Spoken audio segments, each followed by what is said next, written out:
of time and of trying to be good neighbors and all of that, we don't necessarily want to go down the same path of everything we've heard already. So we will now go with public comments. If you do have them, please try to keep your comments really brief as we have lots of people here, and make sure to state your name. Hello, Shane Prestwich. I'm back regarding our family's property up behind the Sportsman's Warehouse.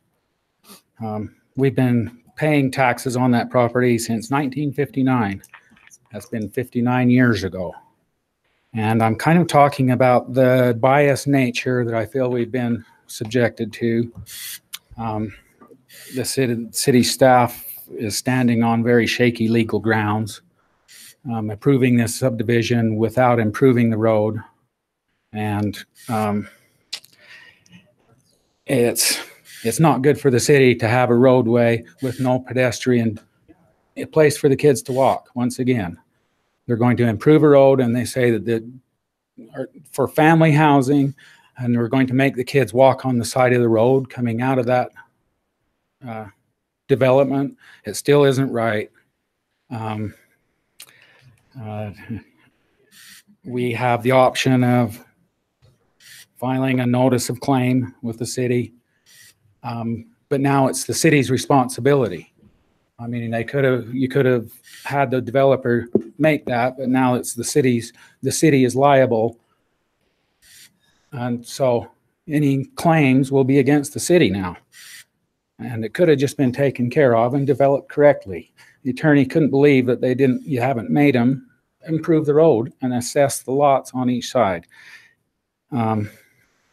Going on to that biased nature, I was out to the Woodbury split, the big irrigation split by the Bicentennial ball fields.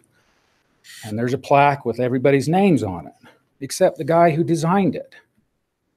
My dad designed the basic structure. And I know that Barbara, his wife, spent a lot of time building a model of it, and Maylee's name is on it, Rick Coleman, everybody's taking credit, but the person who really was designing it. And it's kind of the biased nature that things are going here. He's also designed the diversion out just east of the airport. Hauled in a whole bunch of rip-rap rock and a little bit of equipment and time, and that structure works great. It isn't a big concrete, didn't cost hundreds of thousands of dollars, a few $1,000s. And, and it seems like we just want to do these big, wonderful projects that really have, it's just fluff. So anyway, I really think we need to treat everybody in the town equally, and it's just not happening. I'm not sure, just my feeling is the developers are bringing lots of money and paying lots of dues and in the city offices all the time and are being catered to. And I mean, deeding an easement to us and then coming back and saying, oh, we still have that easement is wrong. And it's shaky legal ground, and it's opening the city up to liability that wasn't necessary. Things should have been handled properly to begin with. That's my feeling. And I think your plaque needs to be remade, and credit needs to be given where credit is due. Good enough. Shane, you have the property that you do have up there on that north end, the road that is going through there with no sidewalk, how much of that property belongs to your family? We own, it's my cousins that But it's the Prestwich family. Part of it. We don't own the other side. Well, my question is, okay, so if the sidewalk was to be put in, would you be willing to have an assessment to your property to help pay for that? That's normally how it's done. Yes. Yeah, I'm just when asking. The property is developed, then the assessment's paid. Right. Sure. Okay. I just wanted to just clarify that. That's the normal way of doing things. Yep. And it's proper and should be done. Okay. Thank you very much. Thank you. My name is Curtis Terry. Good evening, Mayor and council members. The reason I am here tonight is I'd like to share an idea that I've had a few years ago. As many of you know, 5 years ago, we had a Cedar City, a man who grew up in Cedar City was killed. He was Granite Mountain hotshot. And I read an article that Joe Thurston's mom wrote in the KUTV. And after hearing of the passing of the firefighter in Draper, I feel that it would be appropriate to name a street in Cedar City after Joe Thurston, who was from Cedar. He lost his life in the Yarnell fire. He was raised and graduated from Cedar High and SU. And it's kind of ironic that Mr. Prestridge was here tonight. The perfect street would be in the neighborhood that Joe grew up in, which is the new street by Wells Fargo, 800 South in Maine. I think that Joe Thurston would be a great name for that street. I talked to his mom on Monday, very nice lady that I have met. She is all behind this idea. That road will connect to the street, the house where Joe Thurston grew up in. As she wrote on the KUTV story, plaques, pictures, statues, and flags remind family of what happened to their firefighter. The public can quickly forget. Our son is a wildland firefighter that works here out of Cedar City with the BLM, and I would not want anybody to remember or to forget his name and the sacrifices that Joe made, and that's why I'm here tonight. This would be an honor for Joe for the ultimate sacrifice. He is a true hero from Cedar City. I have talked with Joe's mom, Gay Mary Ecker, who lives in Cedar, in that house still, and she thinks it's a great idea. I'd like to thank you for all your time and all that you do for Cedar City. Thank you. Thank you. That's a great suggestion. I think it's a wonderful idea. Thank you very much. All right. Are there any other public comments? No? Okay. Perfect. Then we will begin with our public portion with the consent agenda. Item number 1, approval of minutes dated August 1st and 8th, 2018. Approval of bills dated August 20th, 2018. Approve a single event permit for the Elks Horseshoe Tournament to be held on August 25th, 2018. Approve agreement between Coal Creek Irrigation Company and Cedar City. Approve a cooperative agreement between SUU and Cedar City to build and maintain a disc golf course in the Thunderbird Gardens area. Approve property donation / gift to Cedar City from Wells Fargo Bank for the future widening of Maple Street. Approve a call out list for consultants for the city material testing contract. Make a motion to approve the consent agenda. Second. Mayor, can you hear me? Yes.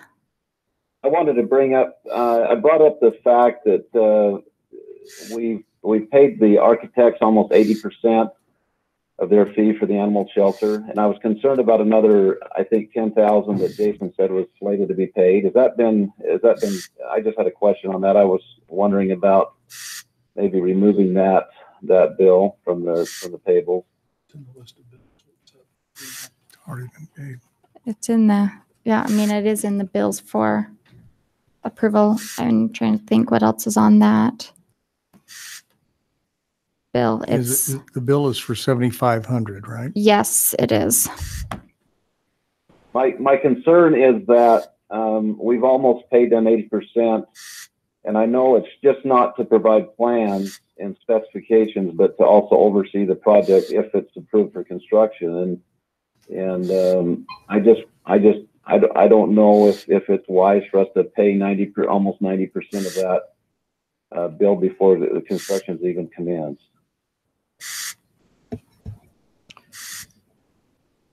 Can we have a motion for approval of the bills with that excluded so we can get the rest of the city business going? I don't know I mean, I saw the bill there too, but I know we're going to have quite a discussion about the animal shelter later on in the meeting, and perhaps we could come back and revisit that. Is that possible? Would you like to make that motion, Paul? That would be fine. Yes, that'd be great. Okay. Is there a second? Second. Okay, all in favor? Aye. Okay, we'll move to the action agenda. Item number 8, consider approval of an ordinance amending the general land use plan from R3 residential to mixed use for property located at the intersection of Paradise Canyon Road and Spruce Street. Good evening, Mayor and Council. Bob Platt. I don't think that, I mean, nothing's changed from last week, so you know where this is at. Does the council Move to approve an ordinance amending the general land use plan from R3 residential to mixed use for that property. Second. All right, we'll do a roll call vote. We'll start with Councilwoman Hartley. Aye. Aye. Aye. Aye. Okay, Aye. wonderful. Consider an ordinance amending the zone from R-3 residential to mixed use for property located at the intersection of Paradise Canyon Road and Spruce Street. Same thing. Motion to approve. Second. All right, we'll start with Councilman Adams. Aye. Councilman Cousins. Aye. Aye. Aye. All right, Thank you. thank you. Thank you, Bob. Consider an ordinance abandoning a portion of 800 West. Mayor, I'd like to make a motion that we table this issue until we can look into it further. I have some concerns about that. That'd be possible to maybe, I know that there's already been some more gone through through project review or planning commission or slated to, but I would like to table that. Is that possible? Just want Arlo to talk or? Yeah. Let me talk. Yeah, let Arlo have Had this. Arlo. Is it Councilman Cousins? Are you okay if we let Arlo provide a little bit of information before we move on with your motion? Sure, you bet. I can't hear very well. I'm sorry. Arlo Fossen with Go Civil Engineering. So yeah, I've been discussing with a couple different people about this road and the concerns of having it narrowed. And having an office on that road, we see very little parking along the streets. There's most of the time, if you're going to a business on there, you're going to be pulling into the parking lot with that. But if there is still concerns about traffic, how much traffic will be introduced to that road when it gets connected through, we could always either paint the curb red so that there will be no parking along the side of the road, and that will feel like a plenty wide enough road at that point. I share similar concerns as Councilman Cousins, though, and we either, if tabling is the best solution so we can discuss this further, that might be the best option. I think you may be correct right now, but I'm looking out in next 10 or 15 years, and all of those apartments that have been built and townhomes around the hospital and on Northfield, it's going to be a major thoroughfare to feed into 200 North, right down to the university or out to those manufacturing things. And I just want to make sure that we are wise in how we plan this road, particularly since most of the property we're abandoning is our own property already. We don't have to negotiate to buy. So I would certainly either second Councilman Cousins' request to table this matter or deny the abandonment of the property. Okay. So was there anything else you wanted to add? No. Okay, then we have Councilman Cousins. Did you want to continue with your motion? You know, I would withdraw my motion and second Councilman Phillips to not give up that property. So did you make a? I made a motion that we deny the abandonment of that property. Okay, That and that- portion of 800 West, and I believe it was seconded by Councilman Cousins. Cousins. So now we'll do a roll call vote, starting with Councilman Adams. Nay. Councilman Cousins. Aye. Aye. Nay. Aye. Okay, so that passes 3-2. Can, So it denied the motion to abandon. So does that make So an that item 11 moot? means that the road will Yeah. remain, which means that, we could still dedicate that portion of the road. I'm concerned where there's already infrastructure in a good portion of this road. Sure. Well, I think my concern is that as well. And I don't know what the dollar figures are, but of the lifetime of this road and the development that's going to be happening out in that direction, I just want to make sure we look at this carefully. And that's why I'm not saying we can't come back and revisit this, but I think we need to look at this and see what the cost of redoing that is and what it means to keep it at the current width. And I agree with that. Question. Are you wanting to dedicate the 66-foot road as it currently is?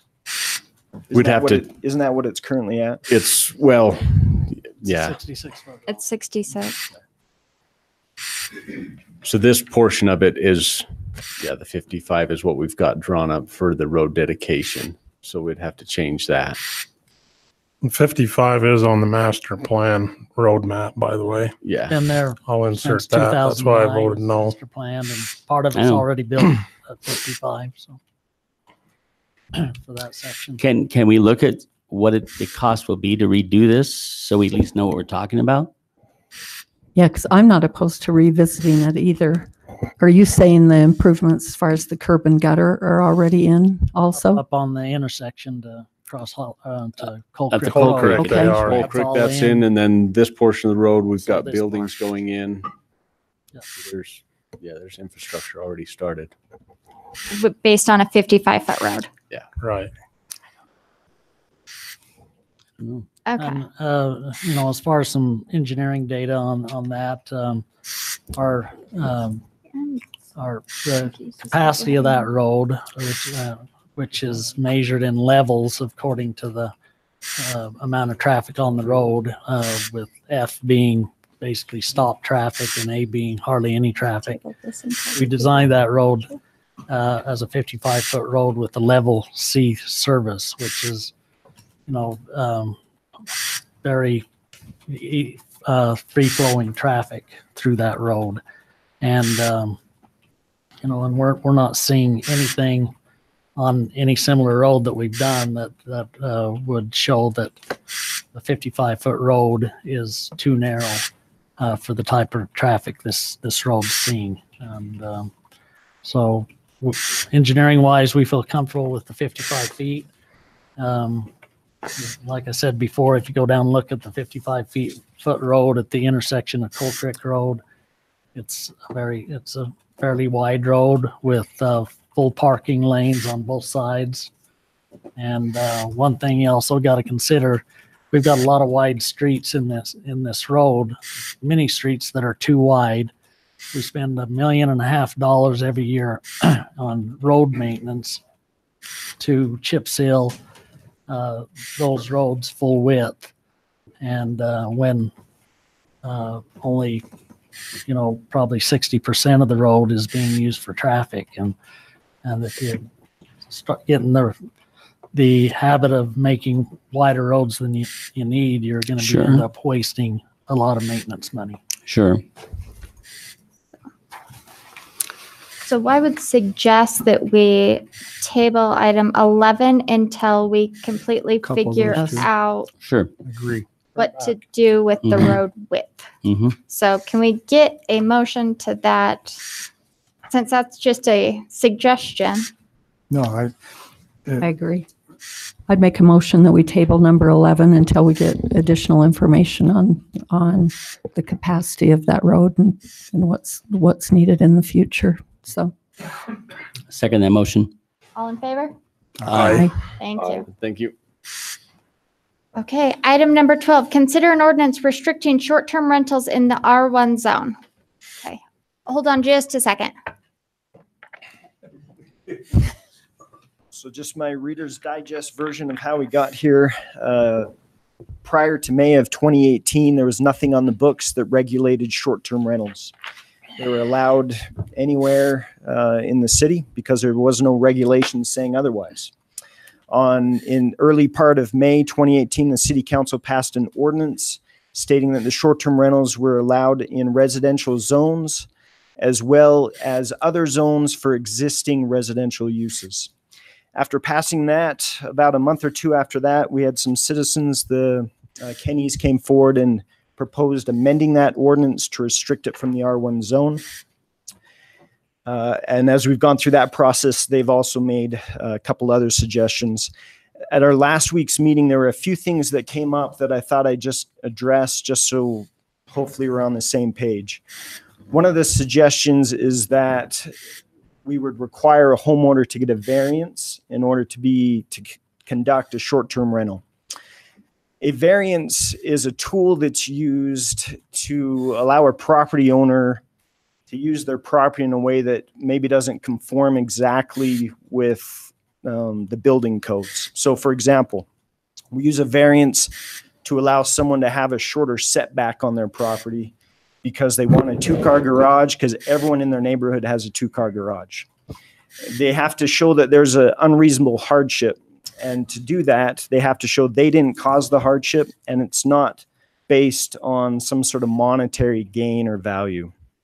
So a variance doesn't fit the exception for residential short-term rental because obviously the person who wants that is doing it at their own free choice, and the purpose of it is to make money. The second suggestion was that building codes and fire codes wouldn't allow a short-term rental in a residential zone. There was a city that tried that a few years ago. The state legislature said, we don't like that. And they passed a new law that said cities cannot restrict or require homeowners to update the building and fire codes on their home other than the year of when it was built. So a home built in 1930 has to meet the 1930 requirements, and the city can't require additional things on that. The third suggestion that came forward was requiring the owner of the short-term rental to get a home occupation license. That avenue could work, but as our laws are currently written, that doesn't really fit. And there's a few reasons. One is a short-term residential, short-term rental usually would give the benefit to the renter to be able to use their yard. I don't know if that's mandatory. I don't know if they use it, but according to our home occupation license, you can't do that. The home occupation license says you can only use 25% of the square footage of your ground level for the occupation. Well, short-term rentals usually use the entire home, or at least more than 25%. The home occupation must be incidental to the home's use. Well, that's the sole purpose of a rental. Its use is solely geared to the entire home. So as city ordinance is currently written, requiring them to get a home occupation license just doesn't jive. If the council wanted to go down that road, my suggestion would be that we put together a list of separate requirements to obtain that license.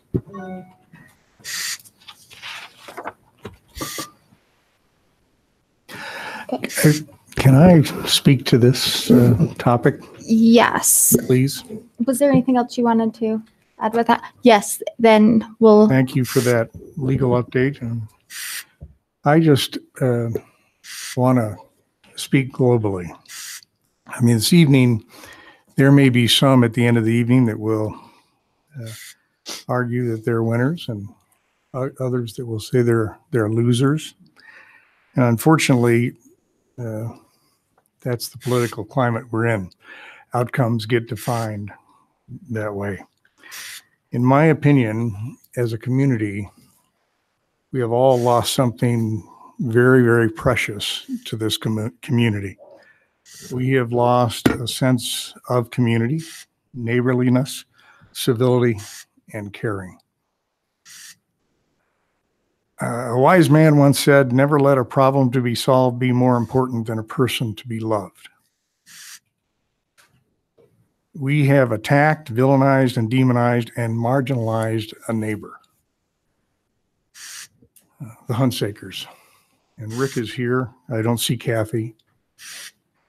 She probably can't take any more of this, but instead of reaching out and attempting to communicate and to understand, we've badmouthed and berated. And created fear. I apologize publicly to Rick and Kathy Hunsaker for what has happened. And I am sorry that you've been treated the way you have.